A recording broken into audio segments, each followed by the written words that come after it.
Vale. Bueno, egunon guztioi.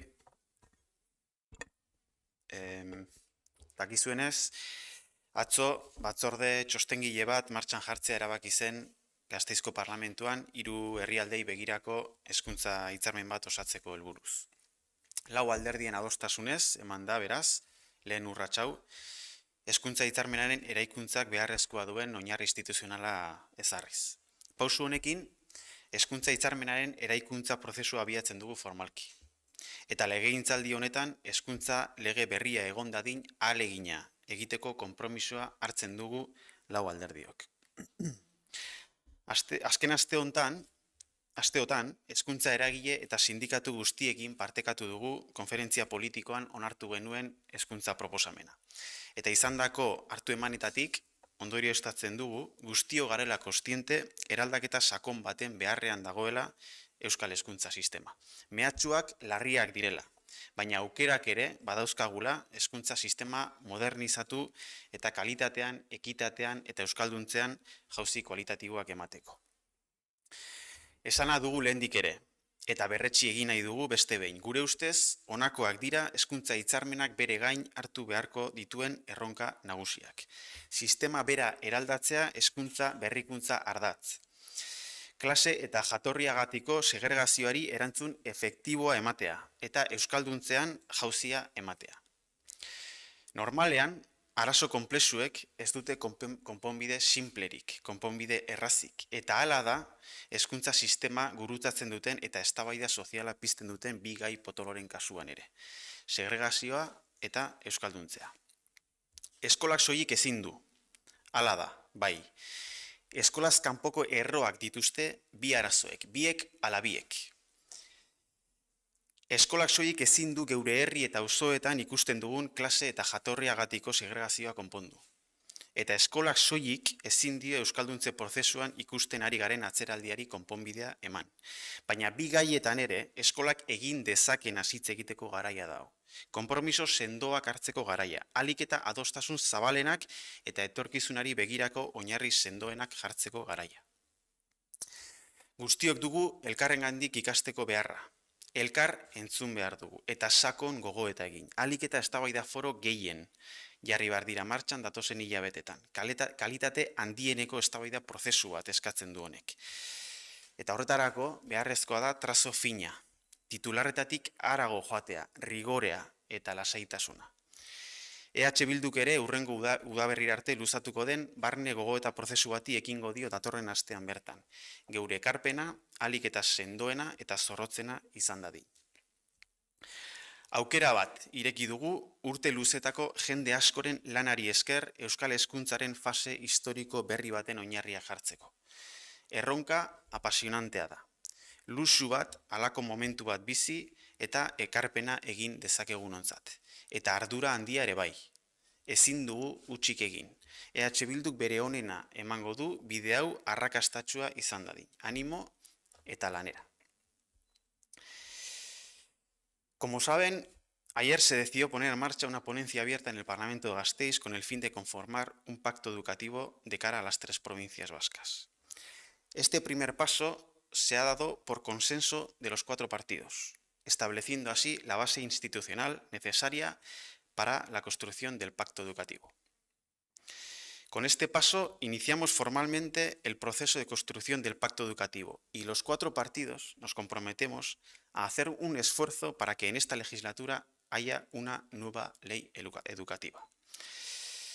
En las últimas semanas hemos compartido con todos los agentes educativos y sindicatos la propuesta educativa que aprobamos en la conferencia política. De los contactos mantenidos se deduce que todos y todas somos conscientes de que el sistema educativo necesita una profunda transformación, que las amenazas son graves, pero que también tenemos posibilidades de modernizar el sistema educativo y dar saltos cualitativos en calidad, equidad, inclusión y euskaldunización. Ya lo hemos dicho y queremos reafirmarlo una vez más. Creemos que los principales retos que debe asumir el pacto educativo son transformar el propio sistema en aras de la innovación educativa, dar una respuesta efectiva a la segregación por clase y origen y dar un salto cualitativo en la euskaldunización. Normalmente, Los problemas complejos no tienen soluciones simples. Así es en el caso de dos cuestiones cruciales que afectan al sistema educativo y despiertan debate social: la segregación y la euskaldunización. La escuela por sí sola no puede. Así es, en efecto. Ambos problemas tienen raíces extraescolares.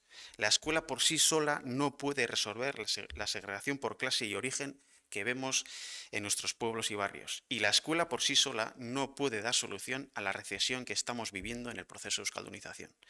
Pero este es el momento de hablar de lo que sí puede hacerse en y desde la escuela en ambas cuestiones, de adquirir compromisos sólidos, de construir los consensos más amplios posibles y establecer las bases sólidas de cara al futuro. Todas y todos tenemos la necesidad de aprender unas de otras. Tenemos que escucharnos y reflexionar a fondo. En los próximos meses hay que poner en marcha todos los foros de debate posibles y esto requiere de un proceso de debate de máxima calidad. Para ello es necesario emplear el trazo fino, ir más allá de los titulares, con rigor y tranquilidad. EH Bildu también iniciará la próxima semana un proceso de reflexión interno que se prolongará hasta la próxima primavera, para que nuestra aportación sea lo más sólida y rigurosa posible. Gracias al trabajo de mucha gente durante largos años, hemos abierto una oportunidad para poner las bases de una nueva fase histórica de la educación vasca. Este es un reto apasionante, un lujo para quienes podemos ser parte de él y aportar en un momento así, y a la vez una gran responsabilidad. No podemos fallar.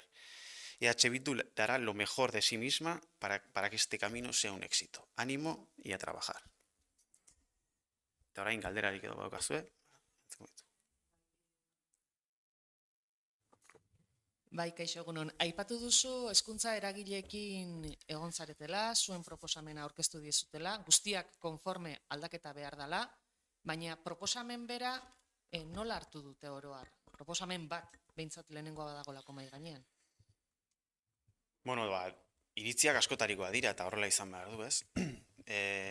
Bai sumatu duguna da harrera on bat. Eta segurazki bada EH Bildu izan delako lehena mahai gainean jartzen proposamen oso eta integral bat, ez? Nolabait, bizkat alako ariketa bati erantzun hezkuntza hitzarmenari eta balizko lege bati erantzun nahi dion alako proposamen mahai gainean jarri duen lehena izan da EH Bildu, ez? Eta zentzu hortan, bai, sumatu dugu balako harrera on bat, ez? Gutxienez, nolabait pieza guztia mahai gainean jartzen direlako eta kuestio fundamentalei edo atera bide bat edo planteatzen delako, ez? Hortik aurrera eman du iritziak elkartukatzeko. Eta, bueno, gai asko daude tartean eta iritziak askotarikoa dira. Batzuk, gauza batzuk nahiko ondo ikuste dituzte eta bide bat ikusten dute hor, beste batzuk zalantza gehiago dauzkate eta badago proposamena egin ados ez dagoenik ere, noski.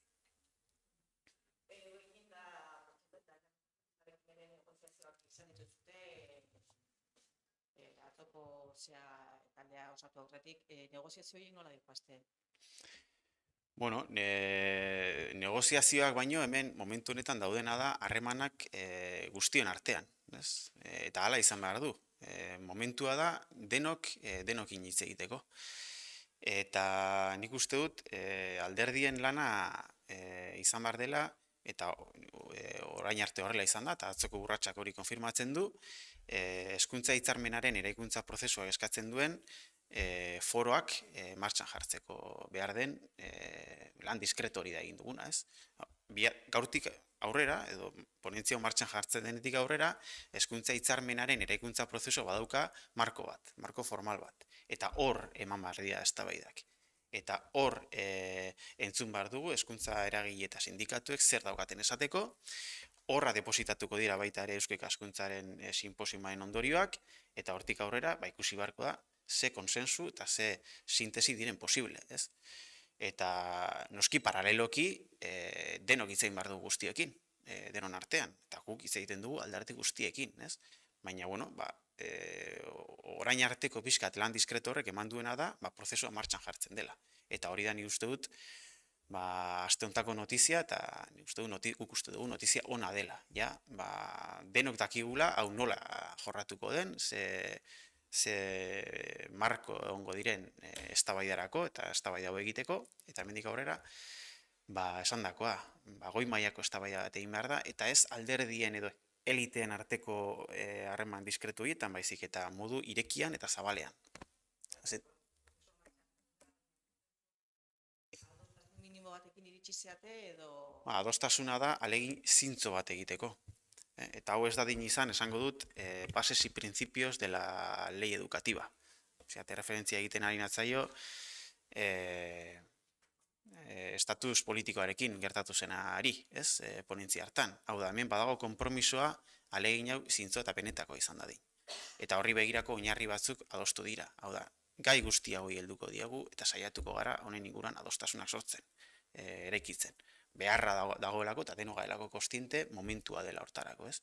Hortik aurrera, hemendik aurrera ze konsensu diren posible, ikusiko dugu laister, ez? Ponentzia hortatik pasatu beharko da mundu guztia, jarri beharko da guzti hori mai gainean, eta hortik aurrera, alderdiok sintesi lanak egin beharko ditu, ez? Momentu baten ponentzia horren baita. Bueno, ikusiko dugu, nola doan asunto.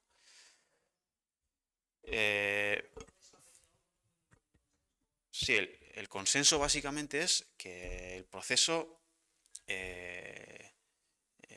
no desencarrile de un día para otro. Es decir, que haya un compromiso por parte de todos y todas para abordar las cuestiones fundamentales que atañen a la ley educativa y, digamos, que la dirección en la que hay que hacer este trabajo pues sea una dirección compartida, ¿no?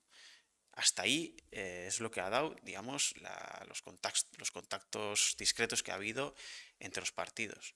A partir de este momento ya se establece un marco oficial desde donde se pilota, digamos, la construcción del pacto educativo. Y ahí a los partidos, entendemos nosotros, nos corresponde en primer lugar escuchar lo que tienen que decir, bueno, los propios partidos y los expertos que pongan los partidos para que, digamos, den su punto de vista en esa comisión, en esa ponencia, pero también los agentes educativos, los sindicatos y demás.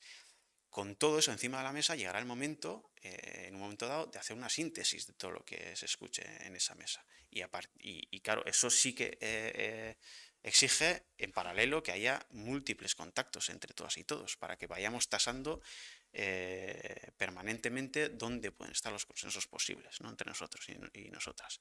Entonces, eso es lo que ha dado hasta ahora este proceso. De aquí en adelante no se trata tanto de que este debate se haga entre las élites de los partidos, sino que esto sea un debate abierto, un debate donde participe mucha gente, y en ese sentido va a ser muy interesante que se creen muchos foros de debate, no solo en la ponencia del Parlamento, sino que haya foros sociales, que haya el debate también se traslade a los medios de comunicación, de que todos los agentes educativos, incluso los partidos, establezcan mecanismos para hacer procesos internos y para recabar la opinión de la gente, etcétera, ¿no? En ese sentido, EH Bildu también pone en marcha la semana que viene un proceso de reflexión interno para que nuestra aportación sea lo más completa, lo más rigurosa y lo más enriquecedora posible, ¿no?